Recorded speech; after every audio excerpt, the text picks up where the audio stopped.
Freddy. I'm Freddy. I'm Freddy. I'm Freddy. Freddy.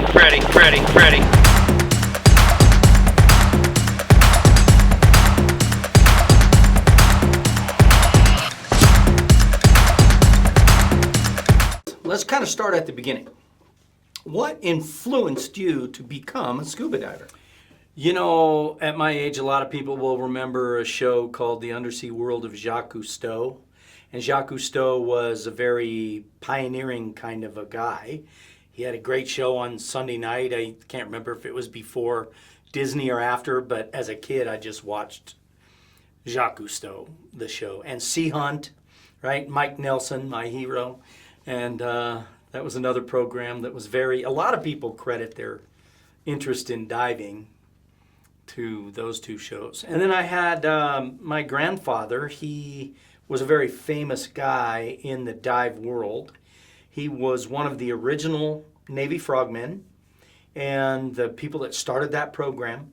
And then he was the first human being to go 350 feet. He did that in freshwater in one of the Great Lakes. And then he was the first human being to go 500 feet deep. And he did that, I believe it was in the Philippines. I actually have the hard hat helmet that he did it in. So that's kind of what got me going. So when did you first start scuba diving? You know, I started for a time we lived in California. I was 11 years old. I started training when I was 10. They didn't have a kids program back then. And so they didn't really know what to do with me. But I had such a strong passion to dive. They finally said, well, if he can pass it like an adult, he can dive. And so I was 11. So do you remember your very first dive? My very first memory or my first dive was in a swimming pool, so that wasn't too terribly excited. But I mean, your first real dive, your first ocean dive, or right after you were certified. Yeah, my open water dives were in Catalina Island in California. Again, I was 11, and that was my first ocean experience. So I kept my face down in the water all the time. And I actually saw my first shark, and it was a great white shark. I didn't know it was a great white shark at the time. They had to tell me later. But it was very small. It wasn't a giant one. So, oh my gosh, you saw a great white shark on your very first ocean dive. Were you scared?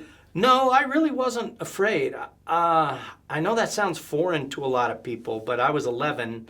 There were a lot of divers around me. It seemed normal. And you know, the movie Jaws, it hadn't come out yet. And with the shark, it just happened so fast, it just kind of swam underneath me and took off. That's right. You were certified in 1971, and Jaws came out in the late 70s, I think 78. Did seeing the movie Jaws shape how you saw sharks after that? You know, I think probably at the time it did a little bit. I think it made me nervous around sharks because all of a sudden you have this big eating machine on the movie. But in reality, it didn't change anything for me because I had seen sharks so often in California and I thought they were beautiful. We dove with them. It was normal. They never did anything. So I never really had any reason to be afraid. Okay, so let's fast forward a little bit. You learned to scuba dive in California, and then as a teenager, you moved to Colorado. So did you continue to dive in Colorado, or did you stop diving then? No, when we moved back to Colorado, I think I was 14 at the time, I did continue diving. I was still passionate about it. I came out of California, although now I'm in Colorado. Where the heck do you dive? So I tried a river. That kind of sucked. They moved too quick in Colorado. But I did a few lakes, you know. And then I had an opportunity one time to raise a sailboat in one of the bigger lakes. That was kind of fun. And I wanted more. I wanted to keep diving. It just wasn't the easiest thing to do, you know, in Colorado. But, my grandfather had inspired me enough to try to follow in his footsteps. So I was very, very passionate about diving.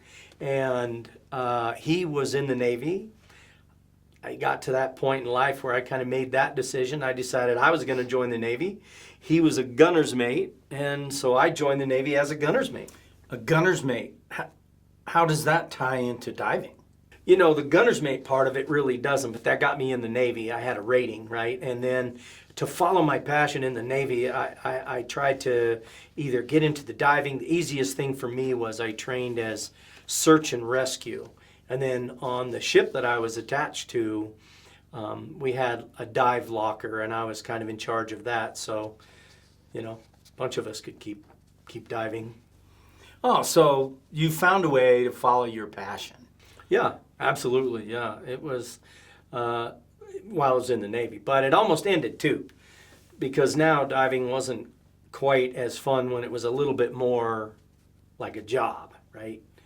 A few dives were exciting and fun, but most of the stuff was disgusting water in the naval harbors around the world, right? Zero visibility, you know, and they're kind of boring dives, just looking at the bottom of a ship or something.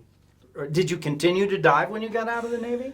You know, not right away, actually, because most of the diving in the Navy was kind of boring, and the stuff that I had to do was, you know, it wasn't fun. But you got back into it apparently, so what got you back into diving after taking a break for so long? You know, after about 8 years of not diving, my wife and I had an opportunity to go on a cruise down in the Caribbean, and you know, that cruise had some optional dives that you could schedule and go on. I mean, I hadn't planned on diving. I didn't bring any dive gear. I don't think I had any at the time.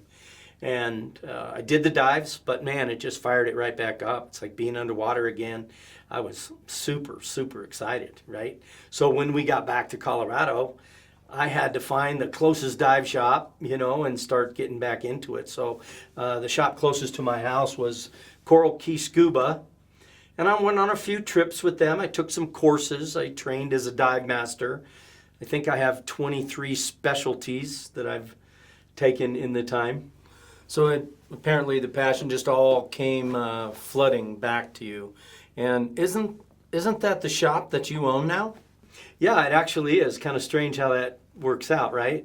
I got to know the owner. I had been a dive master with them for a little bit, and he was close to retiring, and I think he was a little tired of the dive business, you know, so I told him, I said, you need to sell me the shop, right? And his answer, I'll never forget, was like, show me the money.